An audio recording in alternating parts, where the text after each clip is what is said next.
Hola a todos, una semana muy interesante, nuevamente, la verdad es que a nivel técnico y a nivel en general estamos viendo unas semanas tremendamente interesantes, a la vez que intensas. Y bueno, pues, ¿qué hemos tenido esta semana? Pues yo creo que el gráfico del IBEX lo deja bien claro, un fuerte rebote que ha llegado de nuevo a niveles de resistencia que viene, bueno, pues el IBEX viene obstaculizándose en los últimos 2 meses en niveles de 7.200 puntos. Tener una cosa en cuenta, entre los 7.200 y los 7.400 puntos existe un hueco bajista bastante interesante, dejado el día 12 de marzo de este año, y que ya digo, entre esos 7.200 como resistencia y el cierre de ese hueco en los 7.400 puntos, es un área, una zona de importante resistencia. ¿Qué ha propiciado este rebote fundamentalmente en el IBEX? Pues esta salida al alza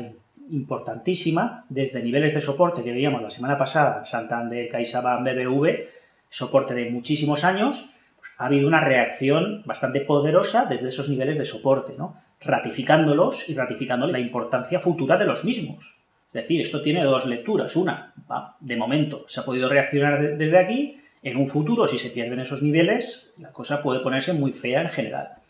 Por tanto, pues bueno, este yo creo que sería el mensaje más interesante de la semana, fuertes rebotes que han llegado ante niveles de resistencia, y ante estos niveles estamos ahora. Vamos a ver un poco de qué forma reacciona el IBEX, ¿no? Pues el viernes estamos viendo de momento correcciones, las subidas han sido muy intensas, con lo cual es muy normal que hayan producido sobrecompras en frecuencias más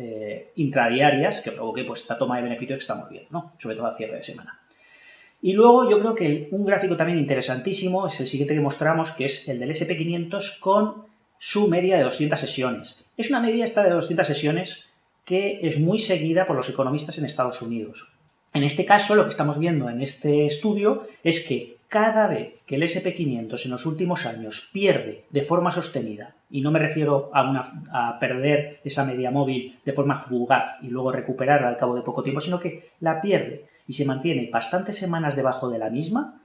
el rebote posterior, generalmente, en su mayor parte de veces, bueno, desde los últimos 15-20 años menos una vez,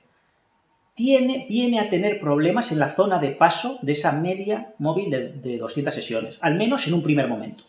Entonces, este rebote que viene desde los mínimos de marzo, desde mediados de marzo, ha llegado, en el caso del S&P 500, a ese paso de la media móvil de 200 sesiones, que transcurre actualmente por la zona de 3.000 puntos, y digo zona porque no lo toméis la referencia como milimétrica, pues tomar entre los 3.000 y los 3.100 puntos como una zona de paso, y pues estamos viendo la importancia no solo en España ante niveles de resistencia, como hemos visto antes, sino también en un índice con muchísima salud, como hemos visto en los últimos dos meses,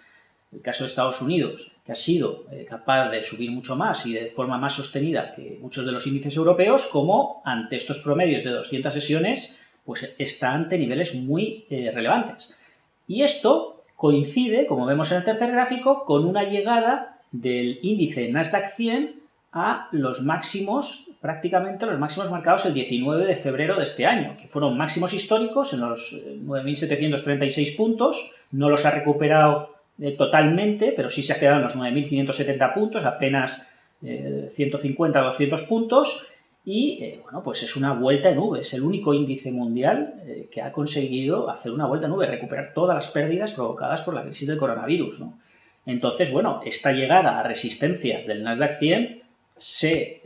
coincide con una llegada al promedio de 200 sesiones que hemos visto que en los últimos 15-20 años la mayor parte de veces ha provocado esa zona de paso problemas, que a su vez se corresponde con la llegada del IBEX a niveles de resistencia importantísima entre los 7.200 y 7.400 puntos, ¿no? Parecen buenos niveles donde el mercado pues, podría meditar un poco estos últimos rebotes. Feliz fin de semana.